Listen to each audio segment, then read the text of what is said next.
Bon, la question se pose de plus en plus souvent. Employé ou prestataire de service? À première vue, ça peut sembler être juste une question de titre, mais en réalité, la différence est gigantesque. Juridiquement, on parle de deux mondes complètement différents et ça change tout. Alors aujourd'hui, on va décortiquer ça ensemble pour voir ce qui les sépare pour de vrai. Alors pour y voir clair, voici le plan de match.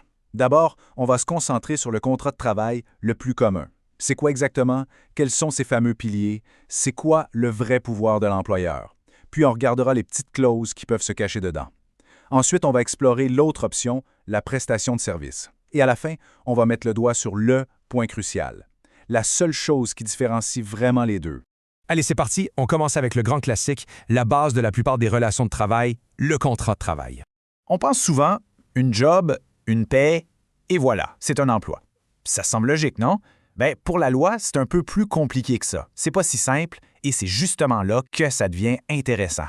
En fait, pour qu'on puisse parler d'un vrai contrat de travail, il faut absolument, et je dis bien absolument, qu'il y ait trois éléments de base. C'est comme un tabouret à trois pattes. S'il en manque une seule, tout tombe. L'édifice juridique, comme on dit, ne tient plus. Bon, alors c'est quoi ces trois piliers? Le premier, c'est assez évident, la prestation de travail. Quelqu'un s'engage à faire un job. Le deuxième, aussi logique, la rémunération. On est payé pour ce travail. Jusqu'ici, tout va bien.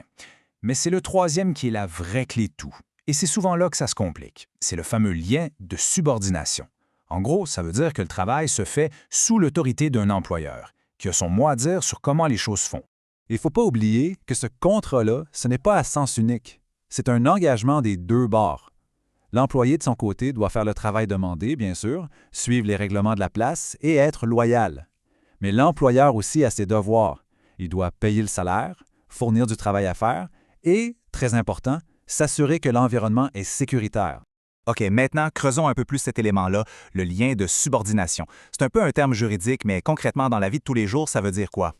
Ce lien de subordination, il donne en fait trois grands pouvoirs à l'employeur. Premièrement, le pouvoir de direction. C'est lui qui dit quoi faire. Deuxièmement, le pouvoir de contrôle pour vérifier que c'est bien fait. Et troisièmement, le pouvoir disciplinaire pour sanctionner si ça ne va pas. Pour que ce soit plus clair, regardons des exemples. OK, premier pouvoir, la direction.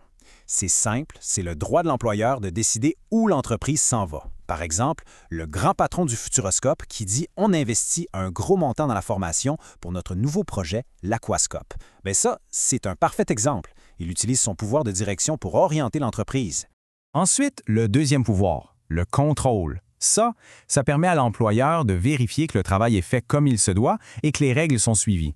Un exemple classique, un employeur qui demande à un médecin de vérifier si l'absence d'un employé malade est vraiment justifiée. C'est une façon directe d'exercer ce pouvoir de contrôle. Et pour finir, le troisième pouvoir, le disciplinaire. Si un employé fait une erreur, qu'il ne respecte pas les règles, l'employeur a le droit de le sanctionner. Reprenons l'exemple du Futuroscope. Le département des ressources humaines envoie un avertissement écrit à un employé pour un retard de 2 heures non justifié. Voilà, c'est exactement ça, le pouvoir disciplinaire en action. Maintenant, au-delà de ces grands principes, il y a autre chose à savoir. Un contrat de travail peut aussi inclure ce qu'on appelle des clauses particulières. C'est un peu comme les petits caractères en bas d'un contrat, et il faut vraiment y porter attention. Le but de ces clauses, c'est pas mal tout le temps de protéger l'entreprise. On parle par exemple de la clause de non-concurrence qui empêche d'aller travailler pour un compétiteur juste après avoir quitté. Il y a aussi la clause d'exclusivité qui dit qu'on ne peut travailler que pour cet employeur. Parfois une clause de mobilité pour un possible déménagement. Et la plus connue, bien sûr, la clause de confidentialité pour garder les secrets de l'entreprise secrets.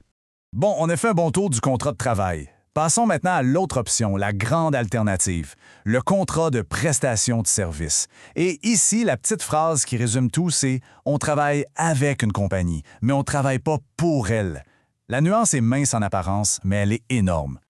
La définition ici, elle est super claire. Un prestataire, c'est quelqu'un qui s'engage à rendre un service pour un client, mais en totale indépendance. Le mot magique ici, on s'en doute, c'est indépendance. Ça veut dire pas de lien de subordination, le prestataire ne reçoit pas d'ordre du client sur le comment faire son travail.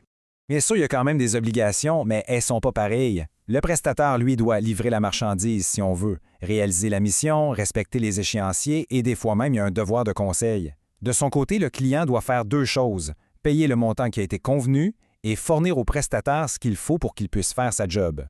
OK, on arrive au moment crucial. le point central qui fait toute la différence entre ces deux types de contrats, l'élément qui change la donne du tout au tout.